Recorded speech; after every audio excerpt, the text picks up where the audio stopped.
მოგესალმებით ბატონო თავმჯდომარე, პატრიციული კომისიის წევრებო, პატრიციული საზოგადოება, თანამშრომლებო, მოგესალმებით.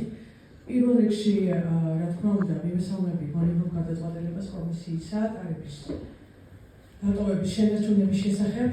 ვფიქრობ, რომ მიუხედავად იმისა, რომ თქვენ განმარტებაში არ იყო მოცემული შექმნილ საარსებო კრიზისის ვითარებაში ტარიფის მომატება აბსოლუტურად მიუღებელია.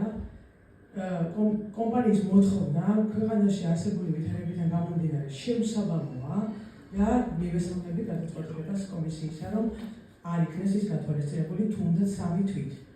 თუმცა 3 თვეში, ვინაიდან მე პირადად მეპარება ეჭვი, რომ ვითარება ქვეყანაში მომხმარებლის ეკონომიკური მდგომარეობასთან დაკავშირებით გაუმჯობესდეს, მე მაინტერესებს პატრიციული თავმჯდომარისგან თუ არის საშუალება, რომ იმსჯელოთ დღეს რამდენად იქნება გათვალისწინებული ის საარსებო კრიზისი, რომელიც არის ქვეყანაში, რამდენად მიიღებთ ამას მხედველობაში თუნდაც 3 თვის შემდეგ.